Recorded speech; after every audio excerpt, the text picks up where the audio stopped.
নিম্নচাপের ফাড়া কাটলেও সামনে আরও বাড়বে এই বৃষ্টি। দুর্গাপুজোর আগেই এই প্রবল দুর্যোগের জেরে আতঙ্ক বাড়ছে সমগ্র বঙ্গবাসীর মনে। ইতিমধ্যেই উত্তর দক্ষিণ দুই বঙ্গেরই জেলায় জেলায় জারি করা হয়েছে লাল সতর্কতা।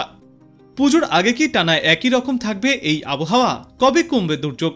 দেখে নিন আবহাওয়ার বিস্তারিত পূর্বাভাস। আবহাওয়া দপ্তর সূত্রে জানা গিয়েছে, আজ দিনভর দক্ষিণবঙ্গের একাধিক জেলায় ভারী বৃষ্টিপাত চলতে পারে। কলকাতা সহ দক্ষিণবঙ্গের সব জেলাতেই তুমুল বৃষ্টির সম্ভাবনা থাকছে। বিকালের দিকে আরও বাড়তে পারে এই দুর্যোগ। ভারী থেকে অতি ভারী বৃষ্টির জেরে লাল সতর্কতাও জারি করা হয়েছে 24 পরগনা, পূর্ব বর্ধমান, পশ্চিম বর্ধমান এবং পূর্ব মেদিনীপুর জেলায়। পাশাপাশি ভারী বৃষ্টি চলবে পুরুলিয়া, পশ্চিম বর্ধমান এবং বীরভূমে। আগামী 30 তারিখ পর্যন্ত এই বৃষ্টি জারি থাকবে দক্ষিণবঙ্গের জেলাগুলিতে। দক্ষিণবঙ্গের বাদবাকি জেলাগুলিতেও বজ্র ও বিদ্যুৎ সহ ভারী বৃষ্টির সম্ভাবনা রয়েছে। আজ পূর্ব বর্ধমান, পশ্চিম বর্ধমান, উত্তর 24 পরগনা, দক্ষিণ 24 পরগনা এবং পূর্ব মেদিনীপুরের কিছু অংশে 70 মিলিমিটার থেকে 200 মিলিমিটার পর্যন্ত বৃষ্টিপাত হতে পারে। তবে আজ বৃষ্টি চলার পর আগামীকাল থেকেই আবহাওয়ার ফের পরিবর্তন লক্ষ্য করা যাবে। কিছুটা কমবে বৃষ্টির পরিমাণ। গত বুধবার থেকেই বিক্ষিপ্তভাবে বৃষ্টি শুরু হয়ে গিয়েছে রাজ্যের অধিকাংশ জেলায়। তারপর গতকাল সেই বৃষ্টির পরিমাণ আরও অনেকটাই বৃদ্ধি পেয়েছে। আর এদিনও কলকাতা সহ পার্শ্ববর্তী এলাকাগুলিতে এই ভারী বৃষ্টির সম্ভাবনা রয়েছে। তবে একটানা ভারী বৃষ্টির কোনো পূর্বাভাস নেই। হালকা থেকে মাঝারি এই বৃষ্টি চলবে। আগামী দিন দুয়েকে বিক্ষিপ্তভাবে বৃষ্টিপাত চলবে কলকাতা এবং দক্ষিণবঙ্গের বাদবাকি এলাকাগুলিতে। ওদিকে দক্ষিণবঙ্গের পাশাপাশি উত্তরবঙ্গেও তুমুল এই বৃষ্টির সম্ভাবনা জারি থাকবে। উত্তরবঙ্গের দার্জিলিং, কালিম্পং, জলপাইগুড়ি, আলিপুরদুয়ার এবং কোচবিহারে অতি ভারী বৃষ্টির সতর্কতা জারি করা হয়েছে। বৃষ্টি বাড়তে পারে মালদা এবং দক্ষিণ দিনাজপুরেও। আগামী 30 তারিখ পর্যন্ত উত্তরবঙ্গের জেলাগুলিতেও এই বৃষ্টিপাত জারি থাকবে। উত্তরবঙ্গের একাধিক জেলাতেও লাল এবং কমলা সতর্কতা জারি করা হয়েছে। আর আপাতত এই একটানা বৃষ্টি চলার জন্য সমগ্র বাংলা জুড়েই তাপমাত্রা প্রায় স্বাভাবিকের আশেপাশেই থাকবে। আপাতত তাপমাত্রা ঊর্ধ্বমুখী হওয়ার তেমন কোনো পূর্বাভাস নেই। অন্যদিকে আজ বাংলাদেশ আবহাওয়া দপ্তর সূত্রে জানা গিয়েছে, খুলনা, বরিশাল ও চট্টগ্রাম বিভাগের অনেক জায়গায় এবং রংপুর, রাজশাহী, ময়মনসিংহ, ঢাকা ও সিলেট বিভাগের কিছু কিছু জায়গায় অস্থায়ীভাবে দমকা হাওয়া সহ হালকা থেকে মাঝারি ধরনের বৃষ্টি অথবা বজ্র বৃষ্টিপাত হতে পারে। সেই সাথে দেশের কোথাও কোথাও মাঝারি ধরনের ভারী বর্ষণ হতে পারে। তাপপ্রবাহের বিষয়ে বলা হয়েছে, ঢাকা, টাঙ্গাইল, ফরিদপুর, কিশোরগঞ্জ, নারায়ণগঞ্জ, যশোর, চুয়াডাঙ্গা, ফেনী ও সিলেট জেলাসহ রংপুর, রাজশাহী ও ময়মনসিংহ বিভাগের ওপর দিয়ে মৃদু তাপপ্রবাহ বয়ে যাচ্ছে এবং তা কিছু কিছু জায়গায় আরও প্রশমিত হতে পারে।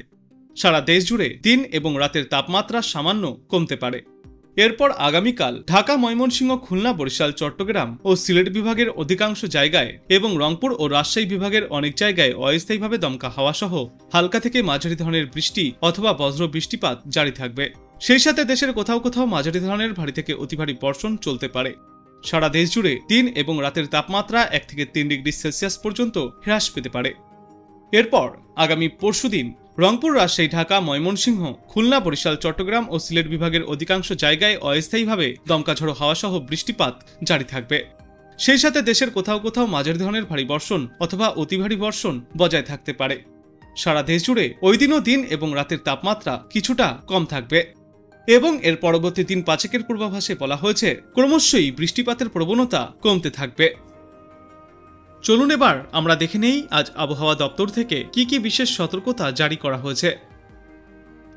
যে নিম্নচাপটি গতকাল ছিল আপনার of south Odisha and of north Andhra Pradesh coast, West central এবং নর্থ ওয়েস্ট গেটে, সেই নিম্নচাপটা আমাদের যেরকম প্রেডিকশন ছিল ওয়েস্ট নর্থ ওয়েস্ট ওয়ার্ডস ডাইরেকশনে মুভ করেছিল, কিন্তু ওটা মুভ করার পরে না, ওটা আপনার হয়ে গেছে, কি বলছি যে it has become less mark. আজকে আর ওটা নিম্নচাপ অবস্থাতে নেই, কিন্তু মানে ওর যে আপনার কি বলে লেফট আউট যে সাইক্লোনিক সার্কুলেশনটা, চক্রবাত ঘূর্ণাবর্তটা আছে, চক্রবাত ঘূর্ণাবর্তটা বর্তমানে রয়েছে আপনার এতে ওই কি বলে ছত্তিশগড় এরিয়াতে রয়েছে আর কি। হ্যাঁ, সাউথ ছত্তিশগড় এবং তার আশেপাশে এরিয়াতে আছে এবং ওটি আপনার সমুদ্রপৃষ্ঠ থেকে 5.8 কিলোমিটার পর্যন্ত বিস্তৃত। এর থেকেও বড় যেটা ইম্পর্টেন্ট ব্যাপার সেটা হচ্ছে যে একটা ট্রাফ বা অনেক সময় আমরা এটাকে বলি east West share line. East West share লাইনের ব্যাপারটা হচ্ছে কি, এটা এমন একটা লাইন যার দক্ষিণ দিকের স্টেশনগুলিতে উইন্ডের ডাইরেকশনটা হচ্ছে পশ্চিম থেকে পূর্ব, দ্যাট ইজ ওয়েস্টার্ন, এবং ওই লাইনটির উত্তর দিকের যে স্টেশনগুলি সেই স্টেশনগুলিতে উইন্ডের ডাইরেকশন হচ্ছে ইস্ট থেকে ওয়েস্ট, দ্যাট ইজ ইস্টার্ন।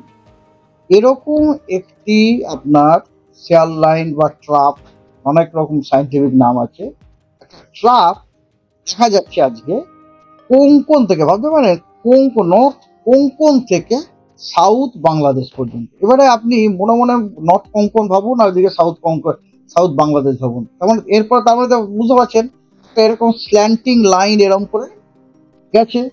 এইবারে আপনি যদি ওই লাইনের পরিপ্রেক্ষিতে যদি পশ্চিমবঙ্গের অবস্থান দেখেন, পশ্চিমবঙ্গ কিন্তু ওই লাইনটির উত্তর থেকে, রেজাল্ট অফ হুইচ আপনি বুঝতেই পারছেন আজকে পশ্চিমবঙ্গের সব জেলাগুলিতেই আপনার হালকা এবং মাঝারি বৃষ্টিপাত অধিকাংশ স্থানে হওয়ার সম্ভাবনা আছে, এবং তার সাথে সাথে পশ্চিমবঙ্গের সব জেলাগুলিতেই সংক্ষিপ্তভাবে দু এক জায়গায় কোথাও ভারী বর্ষণ, কোথাও ভারী থেকে অতি ভারী বর্ষণ, কোথাও এক্সট্রিমলি হেভি রেনফল হওয়ারও কিন্তু যথেষ্ট সম্ভাবনা আছে। বেশ কিছু স্টেশন, যেটা আপনারা বুলেটিন অলরেডি পেয়ে গেছেন, সেখানে আপনারা দেখে দিতে পারেন। বেশ কিছু স্টেশনে আপনার রেড ওয়ার্নিং পর্যন্ত দেওয়া আছে, কিছু স্টেশনে আপনার কি বলে অরেঞ্জ ওয়ার্নিং দেওয়া আছে, কিছু স্টেশনে আপনার ওয়ার্নিং দেওয়া আছে, হলুদ ওয়ার্নিং দেওয়া আছে। আর আগামীকালও আপনার পশ্চিমবঙ্গের সব জেলাতে অধিকাংশ স্থানে হালকা ও মাঝারি বৃষ্টিপাত হওয়ার সম্ভাবনা আছে, এবং আগামীকালও কিন্তু আপনার উত্তরবঙ্গের সব জেলাগুলিতেই এক দু জায়গাতে বিক্ষিপ্তভাবে ভারী বর্ষণ অথবা অতি ভারী বর্ষণ অথবা এক্সট্রিমলি হেভি রেনফল হওয়ার যথেষ্ট সম্ভাবনা আছে, এবং অ্যাকর্ডিংলি আপনার লাল, হলুদ এবং কমলা সতর্কবার্তা দেওয়া আছে, যেগুলি আপনারা বুলেটিন থেকে পেয়ে যাবেন। ডিটেল বুলেটিন আপনাদেরকে অলরেডি শেয়ার করা হয়েছে, এবং দক্ষিণবঙ্গেরও পুরুলিয়া, ওয়েস্ট বর্ধমান, বীরভূম এবং মুর্শিদাবাদ এই জেলাগুলিতেও কিন্তু দু এক জায়গায় বিক্ষিপ্তভাবে ভারী বর্ষণ আপনার যথেষ্ট সম্ভাবনা আছে। 27 তারিখে কেবলমাত্র উত্তরবঙ্গের 5টি জেলা, দার্জিলিং, জলপাইগুড়ি, কালিম্পং, আলিপুরদুয়ার এবং কোচবিহার, এই 5টি জেলার অধিকাংশ স্থানেই হালকা ও মাঝারি বৃষ্টিপাত হওয়ার সম্ভাবনা আছে, এবং পশ্চিমবঙ্গের বাকি সব জেলাগুলিতে হালকা ও বাকি জায়গায় অনেক জায়গাতে আপনার হালকা ও মাঝারি বৃষ্টিপাতের সম্ভাবনা আছে। এর সাথে সাথে 27 তারিখে আপনার দার্জিলিং, জলপাইগুড়ি, কালিম্পং, আলিপুরদুয়ার এবং কোচবিহার এই জেলাগুলিতে দু এক জায়গায় বিক্ষিপ্তভাবে ভারী থেকে অতি ভারী বর্ষণের সম্ভাবনা রয়েছে, এবং যথার্থ ওয়ার্নিং, কালারফুল ওয়ার্নিংও দেওয়া হয়েছে, যেগুলি আপনারা আপনাদের যে বুলেটিনগুলো শেয়ার করা হয়েছে তার থেকে আপনারা পেয়ে যাবেন। 28 তারিখে দক্ষিণবঙ্গের জেলাগুলোতে হালকা ও মাঝারি বৃষ্টিপাত হওয়ার সম্ভাবনা আছে বিক্ষিপ্তভাবে। তো আপনি কোথা থেকে দেখছেন এই আবহাওয়ার পূর্বাভাস এবং সেখানে কেমন রয়েছে আবহাওয়া, অবশ্যই কমেন্ট করে জানাবেন। ভিডিওটায় একটি লাইক করবেন, আর পরবর্তীতে এমনই গুরুত্বপূর্ণ খবরগুলিকে সবার আগে দেখতে এই চ্যানেলটাকে অবশ্যই সাবস্ক্রাইব করবেন। ধন্যবাদ।